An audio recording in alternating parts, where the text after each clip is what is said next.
In this Excel video, we're going to look at the Excel Formulas tab and ribbon in depth. Let's get started. So here I am in a spreadsheet. It's a work orders spreadsheet for a business, and you can see that it's full of data. There's all sorts of information tracked in this spreadsheet. And with all of this data in this spreadsheet, there's no doubt that this Formulas tab and ribbon is going to be very useful. Let's take a closer look at some examples.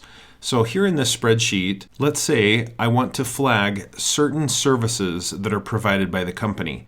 And maybe if a specific service is provided, then a special report needs to be filed. So I'm going to right-click here on column H, and I'm going to select Insert to get a new column. And I'll click on H1 and type Special Report, and then I'll just double-click between H and I to make that column wider. Next, I'm going to click on cell H2, and I want to put in a formula that will test whether or not the word in column D is replace. So if the business is going to replace the item, I want to flag that and say there needs to be a special report. Now, in my case, I know what to do here to create a formula like that. But if I didn't know, what could I do? I could go to the Formulas tab and click, and here on the Formulas ribbon, we will find what's called the function library. The first part of that library is just an Insert Function button. So let's say that I know that there must be a function that will help me to test whether this word is equal to replace. I could just click here on Insert Function, and I get a dialog box that opens up. It says Search for a function. Type a brief description of what you want to do, and then click Go. So if you don't have all of the Excel functions memorized, which would be very difficult to do, or maybe you know that you've used a function before, but you just can't remember exactly what it's called or how to spell it, this Search for a Function box is very helpful. So I'll just type test if a condition is true. Now, I may or may not have used the right words there, but hopefully Excel will get the gist of what I'm trying to remember how to do and what function will help me do that. Now notice, by default, this dialog box is showing me some of my recently used functions. So here they are. And then when I click Go, it will choose not only from those that have been recently used, but from all of the Excel functions. And it's recommending two different functions, if and ifs. Now I can click on these to get a short description of what they are and what they do and what the argument is for each of these functions.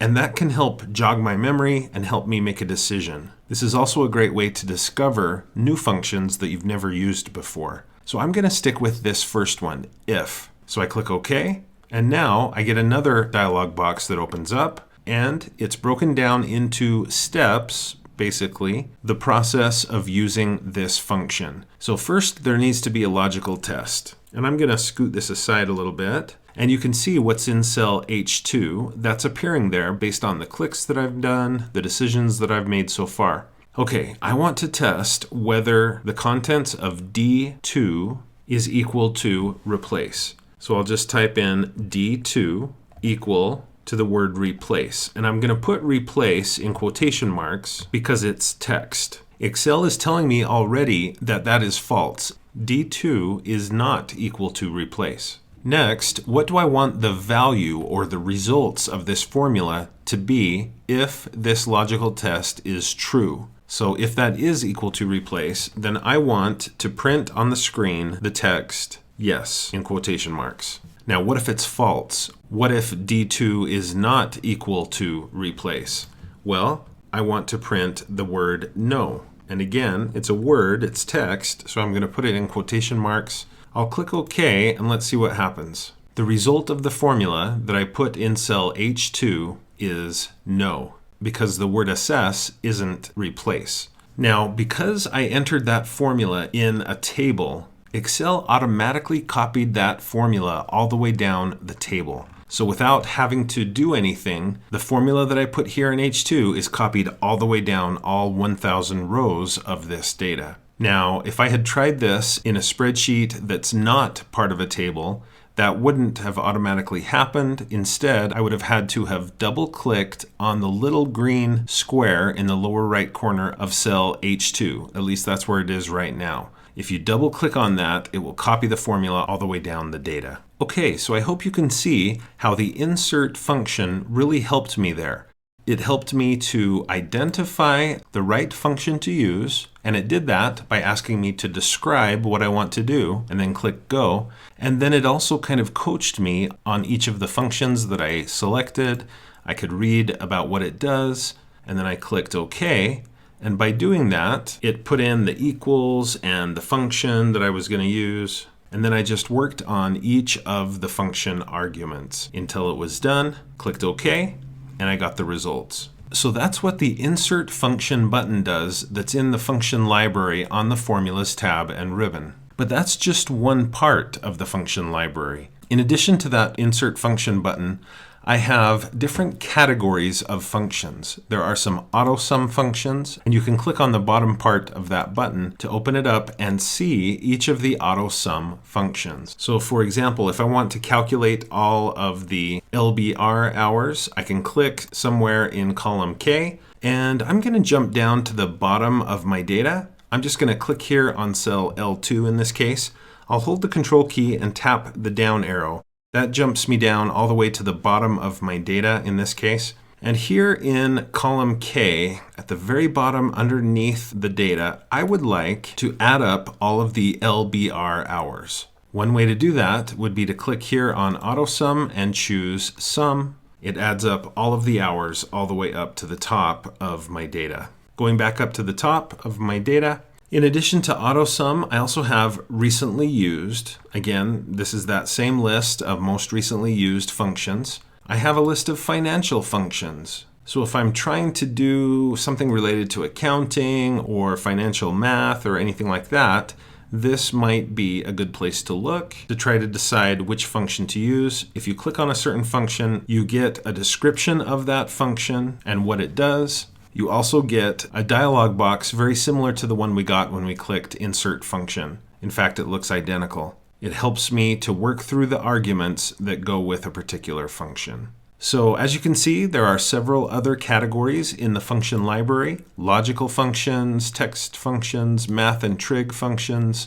And so it's a great way to extend your knowledge of Microsoft Excel functions and to figure out which function you might want to try. There's also a list of more functions. Those that maybe don't fit into the other categories are all lumped here. But there's just a wealth of information and help in the function library. Okay, let's move on to the next group on the Formulas tab and ribbon. It's called Defined Names. Now, if you've watched all of my other videos, you probably already know that it is possible to name a range or a cell in Microsoft Excel. And that's what this is talking about. The Defined Names group is all about that. Naming cells and managing the names of the cells and ranges in your spreadsheet. So for example, I could click on column C to select the entire list of technicians. Then I could go up here to Define Name, and I could click there to open up a dialog box, and I could name this range Technicians.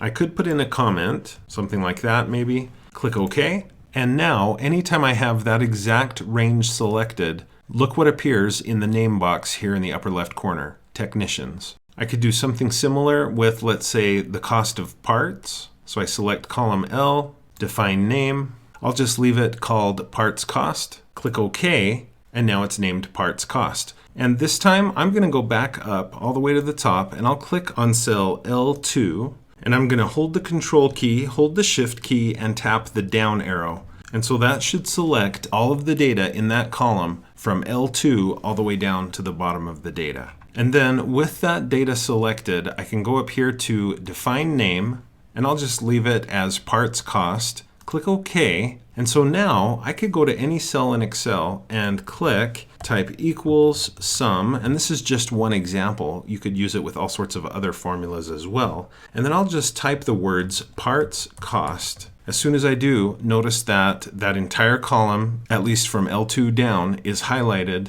selected, and then I could continue to write my formula. Maybe I'll do a +1, just for fun, right parenthesis, and then tap enter on the keyboard. And it looks like the results are too big to fit, so I double click between J and K so that you can see the results of that formula. So my point is that you can use this define name button to name a cell or a range of cells that you select and then define the name. Once you've got a name for it, you can use that name in a formula. Speaking of that, let's say you're building a formula, equals if, left parenthesis, and then you're like, okay, what are the names of my defined ranges or my defined cells? So while you're building the formula, you could go to the Formulas tab and ribbon in the Define Names group. There's this button, Use in Formula, and it brings up the defined names and ranges that you've set up. So there's parts cost. There's also technicians. I'll just use parts cost. I'll put in is greater than a certain number, then say yes, comma. If not, then say no. So you could do something like that. You could use the define name in formulas. Okay, now there's other things you can do in this define names group. Let me just quickly point out this, the name manager. If you create a lot of names in your spreadsheet or your workbook, it can get just a little bit confusing. And so you could click here on Name Manager to bring up all of the named ranges or cells. You can see what they are. And then let's say you change your mind about these. Maybe you don't really want the technician's named range. You don't really need a name for that. You could just select it in the list and click delete. Are you sure you want to delete the named technicians? Yeah, I'm sure. So I click OK. And now that named range is gone from the name manager. Now that doesn't mean the data itself is gone. You can see the data here still in the spreadsheet. And if I click close, you'll see it's still there. But that's no longer a named range. If I click on column C, it's not named technicians. In addition to deleting, you can also edit a named range. So let's say in parts cost, I don't want it to include specific data. I could change what that named range refers to. I could work on this down here. And one way to do that is to just change the text that's here. But another way is to click this button and then go to your formula and adjust what's highlighted. And then click this button to go back, and then click OK. And that changes what the parts cost name refers to. Okay, so I hope you'll think about defining names, naming ranges and cells, and also using the function library. Let's move on now to the formula auditing group that's on the formula ribbon. This group is especially helpful if you want to double check your formulas, your numbers, the data in your spreadsheet. Sometimes it is just crucial that your numbers be exactly right. And so if you feel like you need to double check, how did I arrive at this number? Where did it come from?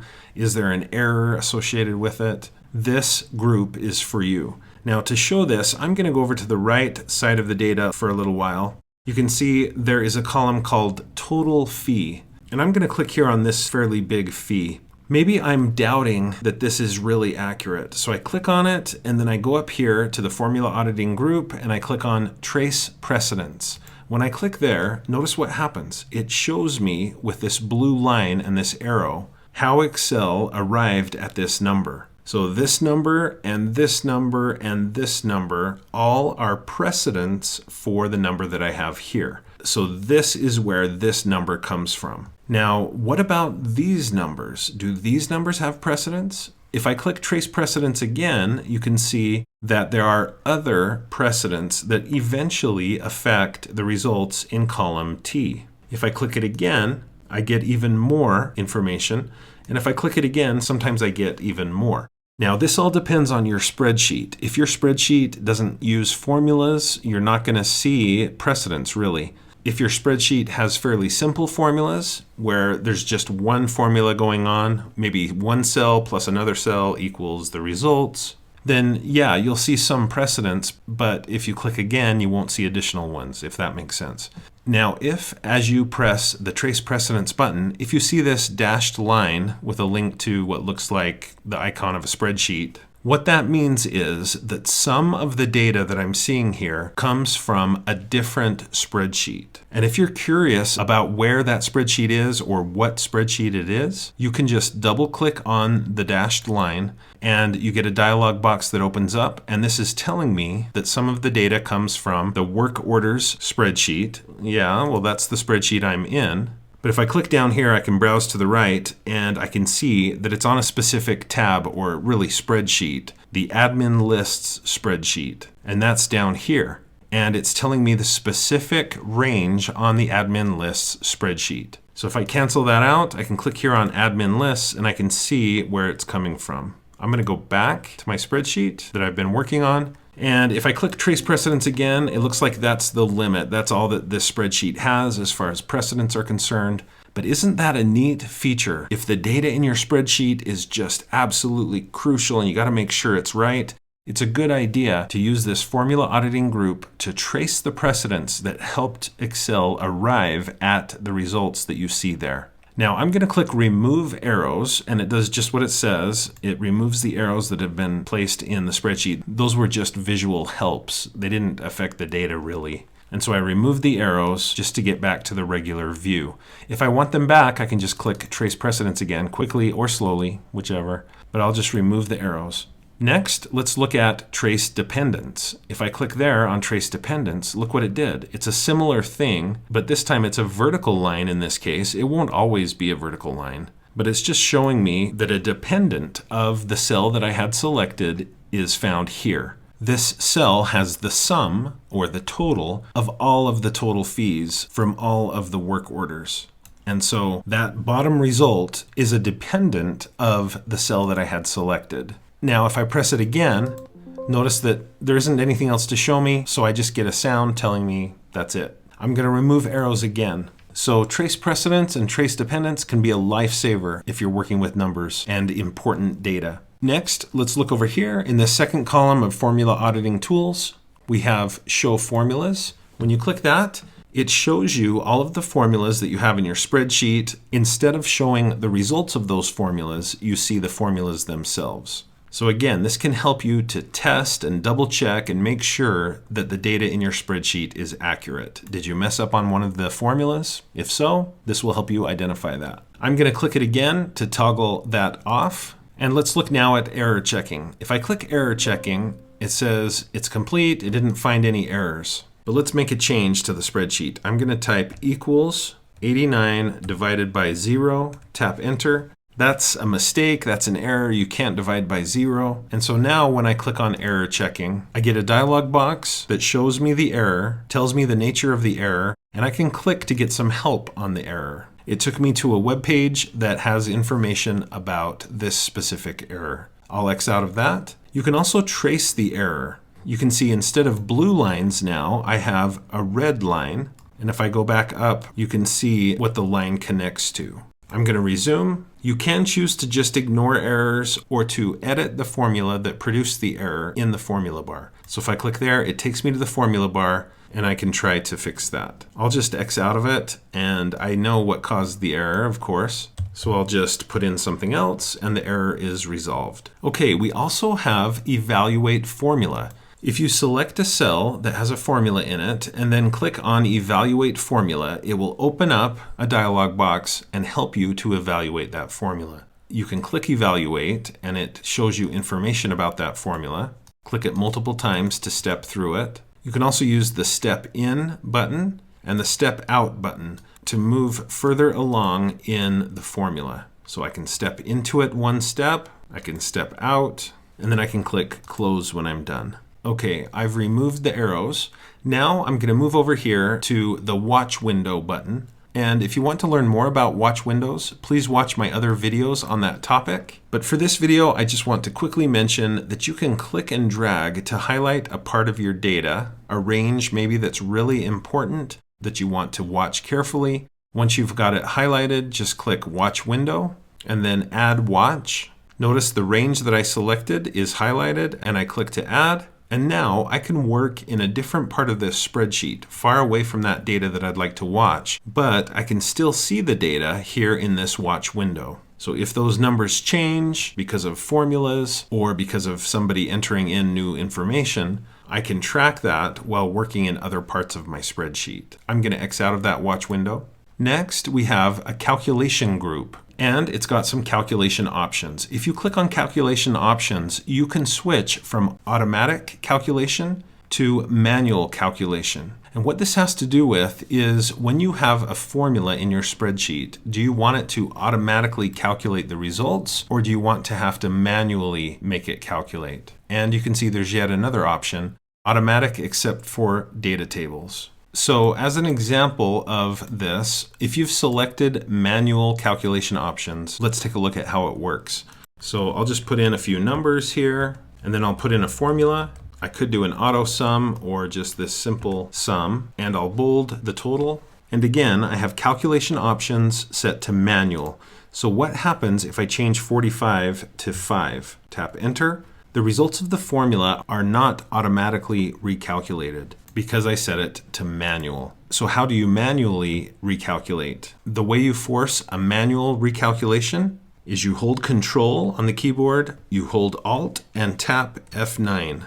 And that forces a recalculation. Let's do that one more time so you can see another option that we have. I've changed the number. Instead of doing the keyboard shortcut I just showed, you can go to the calculation group and just click this button to calculate now all of the formulas in the workbook. So when I click, it updates the results of the formula. We also have a button here that will force a recalculation of just the active sheet. So that would have also worked in this case. So in this video, we've done a deep dive on the Formulas tab and ribbon and each of these groups. The function library, the defined names group, formula auditing group, and the calculation group. I hope you can see how useful this tab and ribbon can be. If you really want to learn to use Excel inside and out, you need to learn each of the tabs and the ribbons and the associated groups that are on each ribbon and learn how to really use Excel. So I would encourage you to watch the other videos in this series. I'm taking the Excel ribbon tab by tab, ribbon by ribbon, looking at it in depth. And by watching these videos and following along, you're going to know Excel so much better. So please keep watching. In the meantime, I hope you found this tutorial to be helpful. If you did, please like, follow, and subscribe. And when you do, click the bell and you'll be notified when I post another video. If you'd like to support my channel, consider clicking the thanks button below the video. You could also support me through my Patreon account and by buying channel merch, and you'll see information about those options in the description below the video. I'm also starting channel memberships, and so you could sign up for a channel membership. One of the main benefits that you get for being a channel member is you get behind the scenes information about my channel. I talk about different technologies that I'm considering using in the channel. I give you a look behind the curtain of this channel, how it works, how I produce the videos, how is the channel growing or not growing. And really one of the main benefits is that you'll just be supporting my channel so I can continue to make these videos on my weekends and in the evenings. So please consider becoming a channel member. Thank you.